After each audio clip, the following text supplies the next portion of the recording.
नमस्कार दोस्तों, नवभारत टाइम्स में आप सबका बहुत बहुत स्वागत है। मैं प्रशांत जैन और आज हमारे साथ मौजूद है एक ऐसे शख्स जो किसी परिचय के मोहताज तो नहीं है। बहुत बहुत स्वागत है सर रमेश त्रिपाठी से। बहुत बहुत धन्यवाद आपका, बहुत बहुत धन्यवाद। तो सर मतलब मैं शुरुआत करूँगा आपकी जो recent book Chola tigers the Avengers of Somnath, मतलब बहुत अरसे से इंतजार था पाठकों को। हाँ, 3 वर्ष हो गए। क्षमा प्रार्थी हूँ मैंने पुस्तक के वो जो एक्नॉलेजमेंट्स में है, आखिरी एक्नॉलेजमेंट में हरदम पाठकों को ही देता हूँ। तो वहाँ पे मैंने क्षमा मांगी कि भाई बड़ा समय लग गया, लेकिन अगली बार जल्दी होगा, तो क्षमा कीजिए। ज़ाती ज़िंदगी में भी बहुत कुछ चल रहा था और काम भी बहुत हो रहा है, तो लेकिन अभी सब स्थिर हो गया है। तो सर इस बुक के बारे में सर थोड़ा हमारे पाठकों को रीडर्स को बताएं। तो देखिए, ये सोमनाथ जी पर जो प्रहार हुआ था महमूद गजनी का, उसके ऊपर आधारित है, उस घटना पर आधारित है। काल्पनिक कहानी है, काल्पनिक ऐतिहासिक कहानी है, लेकिन इसके द्वारा हमने दर्शाया है कि उस समय के पूरे विश्व भर के सबसे शक्तिशाली इंसान सम्राट राजेंद्र चोड़ा ने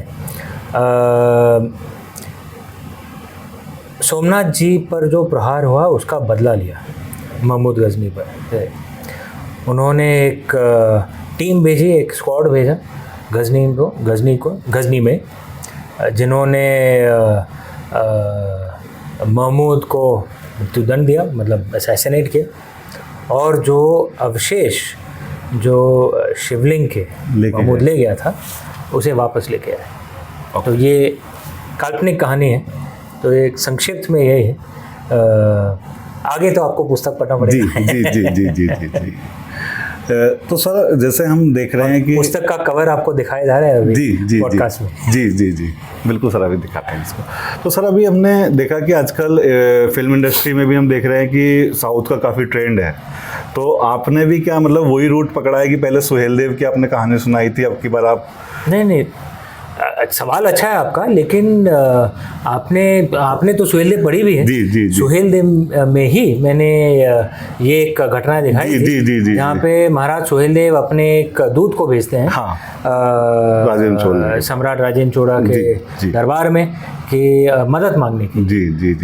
तो उस समय भी मैंने ये दर्शाया था, और चूँकि मैंने बचपन में तमिलनाडु में पढ़ाई की थी एक्चुअली, शायद ज़्यादातर लोग ये जानते ना हो। जी।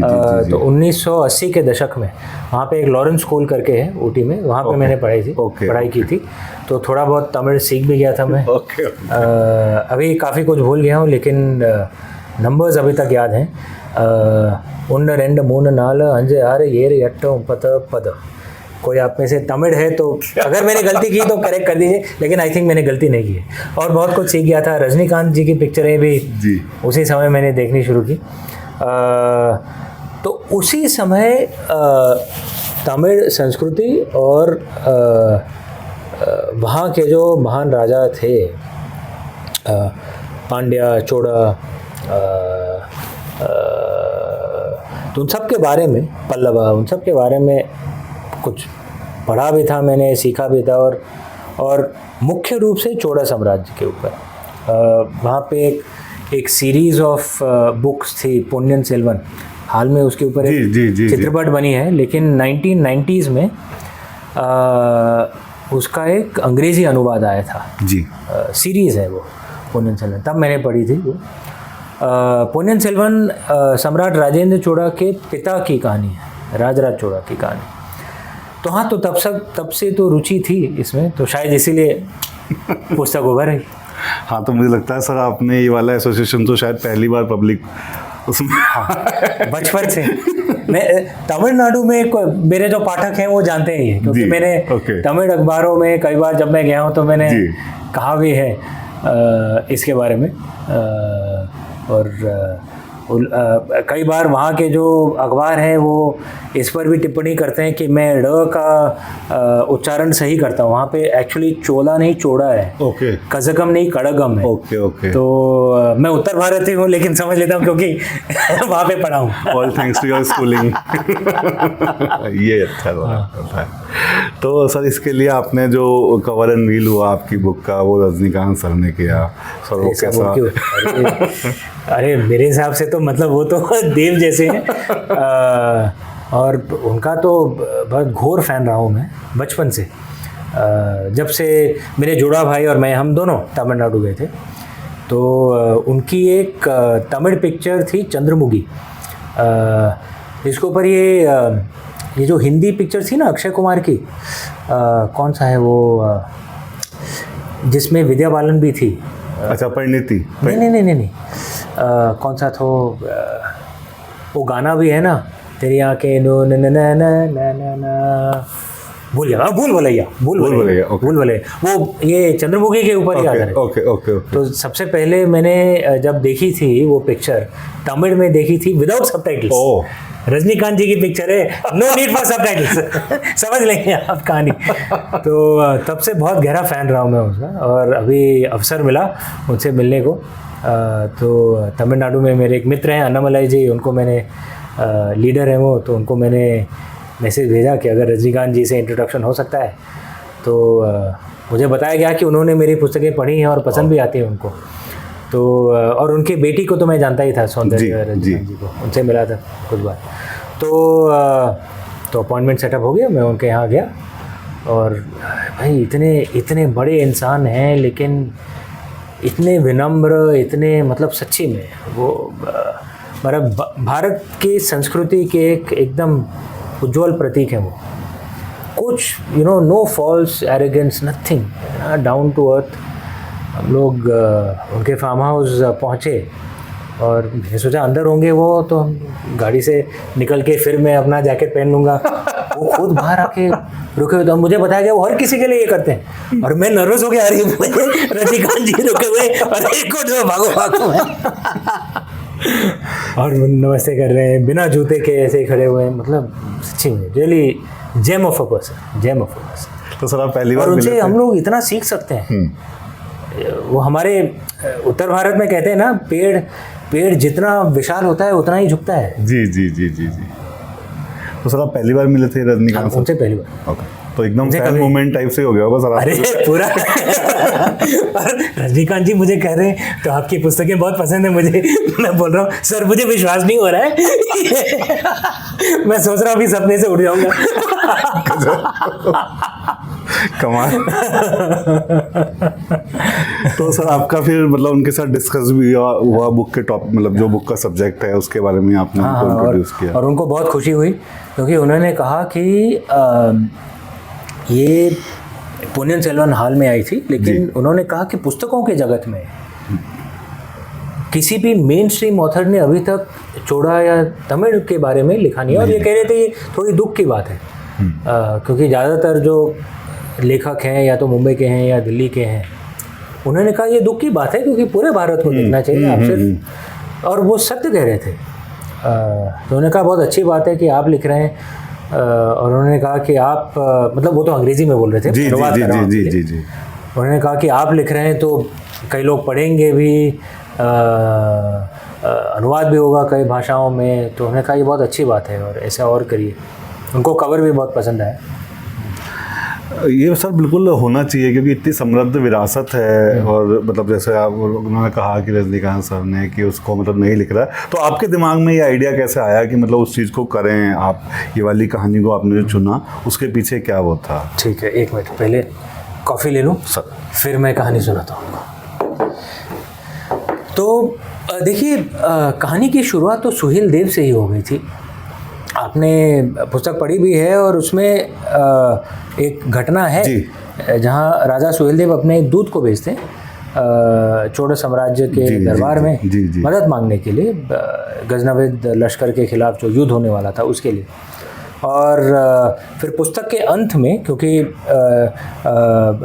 चोड़ सेना की एक टुकड़ी आती है जनरल नरसिम्हन के नेतृत्व में, और पुस्तक के अंत में जनरल नरसिम्हन राजा सुहेल देव को कहते हैं कि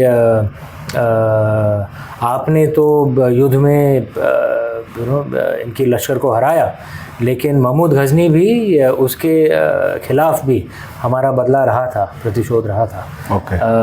तो ये सोहेल देव के अंत में है। जी जी जी। सोहेल देव पुस्तक के अंत में।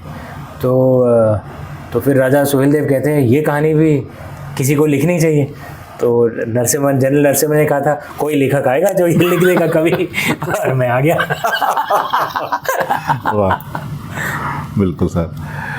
तो सर जैसे अभी मैं देखता हूँ कि आपको करीब 1.5 दशक का समय सर हो गया है पहली पुस्तक से, तो जब से अब तक की सर बड़ी समृद्ध यात्रा रही है। इतना आपने अलग अलग 2 तो मतलब वो हो गई सीरीज़ हो गई, नॉन फिक्शन में है, फिक्शन में, और अभी तो आप मतलब इतना सारा मतलब डॉक्यूमेंट्रीज और शोज़ वगैरह करें। तो अपनी यात्रा को सर कैसे देखते हैं 1.5 दशक की, जो एक अमीश जो मतलब एक बैंकर थे और अब मतलब एक अलग ही अवतार में सामने आ चुके हैं। देखिए, जहाँ तक करियर का मामला है, शिव जी ने बहुत आशीर्वाद दिया है मुझे। सर कभी सोचा भी नहीं था इतना आशीर्वाद मिलेगा। मेरे सपनों से कहीं ज़्यादा, मेरी काबिलियत से कहीं ज़्यादा सब शिव जी का आशीर्वाद ही है कि इतना कुछ कर पाया हूँ मैं। हाँ, पारिवारिक जीवन में बहुत कठिनाइयाँ भेजी शिव जी ने, कठिनाइयाँ झेली हैं 7-8 साल, लेकिन अभी सब स्थिर हो गया है। राज तरंगिनी में भी कल्हन ने लिखा था कि अगर अच्छी किस्मत आपको कहीं पे आशीर्वाद दे रहा है तो बुरा किस्मत आपको कहीं पे ठोस तो पहुंचाएगा, जी, ठोकर देगा। शायद इसी को ज़िंदगी का संतुलन कहते हैं।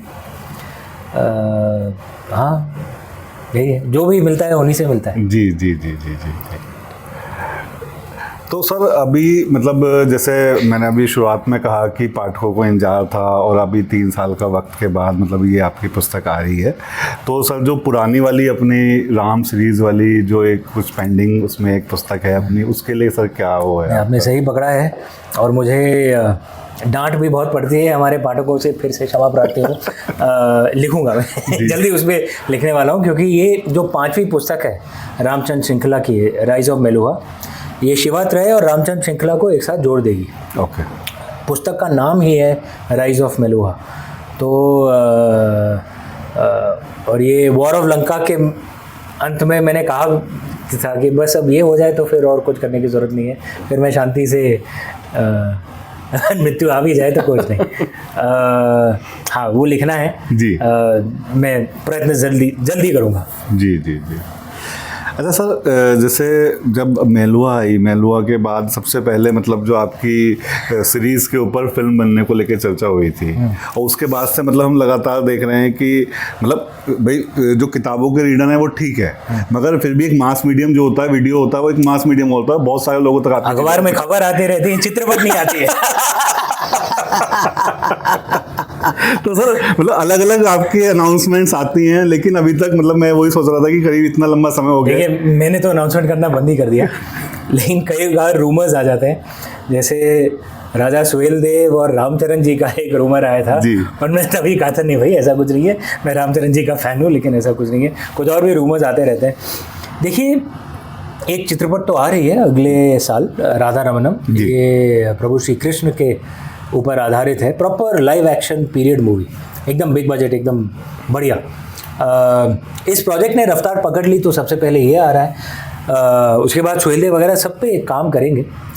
लेकिन देखिए, मेरा मानना है कि कौन सी पुस्तक कब चित्रपट में तब्दील होती है तो भगवान के ऊपर ही है, शिव जी के ऊपर है, वो निर्णय करेंगे। हम तो बस प्रयत्न कर सकते हैं। तो डील्स हुए थे, कुछ किसी कारणवश नहीं बने चित्रपट, तो राइट्स मेरे पास वापस आ गए हैं। तो अभी देखते हैं, कुछ कई डील्स की बातचीत चल रही है। कुछ लोग कह रहे थे कि शायद हॉलीवुड में बात करना चाहिए जी, क्योंकि स्केल इतना है इसका।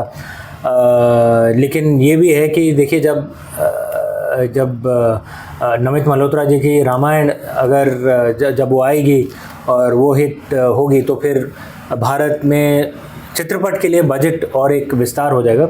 मेरी पुस्तकों स्पेशली शिवात्रय रामचंद्र श्रृंखला में ये एक कठिनाई है, क्योंकि जो बजट चाहिए होंगे उसके लिए, क्योंकि 3 पुस्तकें हैं या 4 पुस्तकें हैं, तो 3-4 पिक्चरें बनानी पड़ेंगी, तो बजट बहुत ही विशाल हो जाता है।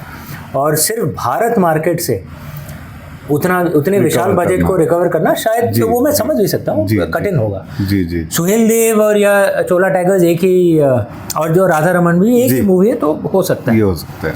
तो या तो हॉलीवुड में बात हो, या जब भी मार्केट में इतना इजाफा हो जाए कि ऐसी चित्रपट आ पाए, तब शायद बनेगी, तब शिवजी निर्णय करेंगे। उनकी कृपा है कि पुस्तकें चलती रहती हैं, हर 6 महीने अच्छा रॉयल्टी चेक आता रहता है, तो ज़रूरत तो नहीं है कि भाई कुछ भी करके फिल्म कर लो, ज़रूरत कुछ नहीं है। जी। तो मैं बस चाहता हूँ कि अच्छी फिल्म बने, अच्छी चित्रपट बने। एक सर इंटरनेशनल प्रोजेक्ट की भी चर्चा थी शिवात्रयी के ऊपर, आपसे पहले एक बार बता। हाँ नहीं, वो भी डील वर्कआउट नहीं हुआ। ओके। तो सर जैसे मतलब जब अमीश लोगों के बीच में आए थे, तो वो मेलुहा को पढ़ा, वो पूरा सीरीज़ को पढ़ा, फिर रामचंद्र सीरीज़ को पढ़ा, लेकिन अब एक अमीश एक बदले हुए अवतार में नज़र आते हैं, जो मतलब आपके डाई हार्ड फैंस। अरे ये क्या कर रहा है, डॉक्यूमेंट्री पॉडकास्ट, लेखन कर पिक्चर भी बना रहा है, क्या कर रहा है ये सब, डिप्लोमेट भी बन गया। मतलब जो आपके चाहने वाले थे वो थोड़ा मायूस अपने आप को महसूस नहीं, पुस्तक तो आएगी ना। लेकिन देखिए, मैंने देखा है कि जो पाठक हैं, क्योंकि मेरे कई पाठक हैं जिन्हें डॉक्यूमेंट्रीज भी बहुत पसंद आई, और डॉक्यूमेंट्रीज भी बहुत चली हैं। मतलब पिछले 4 साल के 3 सालों में सबसे नंबर 1 डॉक्यूमेंट्री मेरी ही रही है। वो legends of Shiva, legends of Ramayana, journey of India, और ये राम जन्मभूमि तो बहुत चली थी। वो तो डॉक्यूमेंट्री छोड़िए, नॉन फिक्शन शोज में टॉप हो गया था। सिर्फ आई थिंक बिग बॉस और कपिल शर्मा शो और शार्क टैंक, सिर्फ ये 3 राम जन्मभूमि जी डॉक्यूमेंट्री के ऊपर के आगे थे। बाकी सबको मतलब कोई भी डॉक्यूमेंट्री इतना व्यूअरशिप उसे नहीं मिलता है। तो पाठकों ने सराहा है मेरे दूसरे काम को भी। और लेकिन इसमें क्या होता है कि लर्निंग भी बहुत, मज़ा भी आता है। दूसरा मतलब मैं सिर्फ लेखन नहीं कर रहा हूँ, शूटिंग भी कर रहा हूँ, वीडियो गेम भी कर रहा हूँ। तो इसमें क्या होता है कि कई मतलब आपका जो क्रिएटिव माइंड होता है उसे एक तरह से और ज़्यादा प्रेरणा मिलती है। हाँ, समय की थोड़ी कठिनाई हो जाती है, क्योंकि इतने प्रोजेक्ट्स हैं, हर 3-4 महीने में मेरा एक कुछ नया आ जाता है। वीडियो गेम भी आ रहा है जल्दी, तो हाँ, लेकिन इसमें मुझे मज़ा तो आता है ये सब करने में। ये सर जो बुक है आपकी चोला टाइगर्स जो आ रही है, ये आपके बुक क्लब के थ्रू आ रही है, तो सर इस बारे में थोड़ा बताएं कि ये प्रयास आपने मतलब क्यों शुरू किया? क्योंकि देखिए, लेखन में समय तो लगता है जी। मैंने 15 वर्षों में, ये 12वीं पुस्तक है, तो रफ्तार अच्छी है। मतलब आई डोंट थिंक इतनी रफ्तार से कोई लेखक पुस्तकें लाता रहता है, लेकिन इससे कहीं ज़्यादा आइडियाज़ मेरे दिमाग में हैं। और इसी रफ्तार से लिखूं तो जो आइडियाज़ ऑलरेडी मेरे दिमाग में, और शिवजी तो और भी आशीर्वाद भेजते रहते हैं, शायद जीवन के अंत तक मैं वो सब लिख नहीं पाऊँगा। तो कैपेसिटी एक्सपैंड कैसे की जाए, तो वही एक राइटर सेंटर हमने सोचा है। मेरा आइडिया नहीं है, एक जेम्स पैटरसन करके हैं, अमेरिकी लेखक हैं, भारत में इतने प्रचलित नहीं हैं, लेकिन विदेश में बहुत हैं, और शायद ग्लोबल पब्लिशिंग के इतिहास में सबसे ज़्यादा बिकने वाले लेखक। करीब 400 मिलियन प्रतियां उनकी बिक चुकी हैं। 400 मिलियन, सोचिए। तो उन्होंने ये राइटर सेंटर कॉन्सेप्ट स्टार्ट किया था यूएस में, तो उसी को मैंने कॉपी किया है, वही सेंटर को, कि एक मैं 5-6 हज़ार वर्ड्स का स्टोरी समरी लिखता हूँ, क्या रिसर्च है वो बताता हूँ, फिर एक पब्लिश राइटर होता है, वो स्टोरी समरी को एक्सपैंड करता है, पहला मैन्युस्क्रिप्ट होता है, फिर मैं उसके ऊपर काम करता हूँ। तो इस पुस्तक में, चोला टाइगर्स में, राइटर सेंटर में 2 लेखकों ने काम किया है। एक है राम शिवशंकरन, जो खुद एक पब्लिश्ड राइटर हैं, और मेरी दीदी भावना दीदी, इन दोनों ने काम किया। तो सर देखा हमने कि इसमें आपने पहली बार क्रेडिट भी दिया है 2 राइटर्स को, पिछली बार नहीं था। तो ये मतलब मैं इसे एक अच्छी पहल कहूँगा कि मतलब पिछली बार भी मैं देना चाहता था, जिसने लिखा था वो कह रहा था प्लीज़ मेरा नाम मत लिखिए, तो मैंने कहा था यार ये गलत होगा, उसने लिख के भेजा प्लीज़ मेरा नाम मत लिखिए। तो मैंने कहा ठीक है, नहीं तो आप देखेंगे मैं हरदम नाम लिखता हूँ, जो भी होता है मैं उनका नाम लिखता हूँ। बिल्कुल बिल्कुल। नहीं सर, मतलब क्योंकि इंडियन इंडस्ट्री तो मतलब इस चीज़ के लिए मतलब काफ़ी वो रहता है कि भाई हमारे यहाँ घोस्ट राइटर्स की एक प्रथा है और इस तरह की चीज़ें, लेकिन आपने एक अच्छी पहल की बात है ये कि आपने वो क्रेडिट दिया। देखिए मेरा मानना है सत्य बोलना चाहिए जी, और अगर ये राइटर सेंटर के द्वारा आया है और मैं वो कवर पे ना लिखूं और अंदर उनके नाम ना लिखूं तो वो तो फिर झूठ होगा ना। देखिए मेरा मानना है कि एटलीस्ट जहाँ तक मेरा लेखन और इस सब का सवाल है, ये सब शिव जी के आशीर्वाद से आ रहा है, और मैं कुछ ऐसा ना करूं जिससे शिव जी गुस्सा हो जाए और आशीर्वाद बंद ना हो जाए। मैं हरदम कुछ लोग हंसेंगे इसके ऊपर, मुझे फ़र्क नहीं पड़ता। मैं ये दिमाग के पीछे हरदम ये रहता है कि ऐसा ना कुछ करो कि शिव जी गुस्सा हो जाए और आशीर्वाद बंद हो जाए, क्योंकि आज तक मैं एक्सप्लेन नहीं कर पाया हूँ कि ये कहानियाँ कहाँ से आती हैं। तो झूठ बोलूँगा तो शिव जी तो गुस्सा होंगे, तो नहीं, मैं हरदम कहता हूँ कि भाई ये तो सर मतलब ये आपने 2 कहानियाँ इसमें आई, सुहेल देव आई और फिर चोला टाइगर्स आई, तो इसमें आपने मतलब किस तरह के और टॉपिक्स लाने का विचार किया है आने वाले दिनों में? इंडिक क्रॉनिकल्स में पिछले 1000 वर्ष की जो इतिहास है उसके ऊपर, उसके नायक और नायिकाओं के ऊपर कहानियाँ आएंगी। जो शिवादय रामचंद्र श्रृंखला की जो वर्ल्ड है उसमें भी आएंगी, और कुछ इंटरनेशनल सीरीज़ भी दिमाग में है। ओके। लंदन में जब रहा था तो उसके ऊपर भी लिखूँगा। जैसा मैंने कहा बहुत आइडियाज़ हैं देखते हैं। सर बात आपने लंदन की तो सर आपने वहाँ मतलब काफ़ी समय बिताया? हाँ, एक्सटेंशन भी बिताया मैंने।